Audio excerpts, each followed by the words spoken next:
ಯಾವಾಗ ಶ್ರುತಿ ನಾಯ್ಡು ಅವರಿಗೆ ತುಂಬ ಸ್ಟ್ರೆಸ್ಫುಲ್ ಅನಿಸಿದ್ದು ಲೈಫಲ್ಲಿ? ನನ್ನ ದಿನ ಸ್ಟ್ರೆಸ್ಫುಲ್ ಆಗಿರುತ್ತೆ. ನೀವು ನನ್ನ ನೋಡ್ಬೇಕು ಬೆಳಗ್ಗೆ ಎದ್ದರೆ for ever I am stressed. But ಏನಂದರೆ ಒಂದು ಓಟ ಇದೆಯಲ್ಲ, ನನಗೆ ಆ ಓಟ ನಿಲ್ಸೋಕ್ಕೆ ಇಷ್ಟ ಇಲ್ಲ. ಏನೋ ಅಂದ್ಕೊಂಡು ಓಡ್ತಾ ಇದ್ದೀನಲ್ಲ, ಅದು ಎಲ್ಲಿಗೆ ಓಡ್ತಿದ್ದೀನೋ ಗೊತ್ತಿಲ್ಲ, ಬಟ್ ಏನೋ ಒಂದು ಓಟ ಇದೆಯಲ್ಲ, that gives lot of energy, lot of happiness. ಅದನ್ನು ನಿಲ್ಸಕ್ಕೆ ನಾನು ಇಷ್ಟಪಡ್ತಿಲ್ಲ.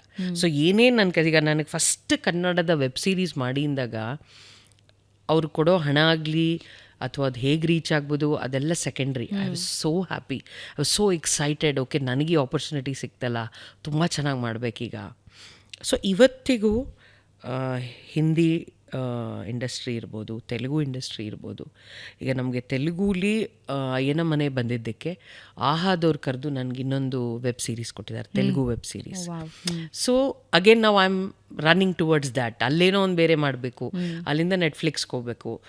So that rush what I have, of course ತುಂಬ ಸ್ಟ್ರೆಸ್ಫುಲ್, ಅದು ತುಂಬ ಸ್ಟ್ರೆಸ್ಫುಲ್. ಬಿಕಾಸ್ ಏನೇನೋ ಬೇರೆ ಬೇರೆ ಥರದ ವಾತಾವರಣಗಳಿಗೆ, ಚಾಲೆಂಜಸ್ಗಳಿಗೆ ನಮ್ಮನ್ನು ನಾವು ಒಡ್ಗೋತಾ ಇರ್ತೀವಿ.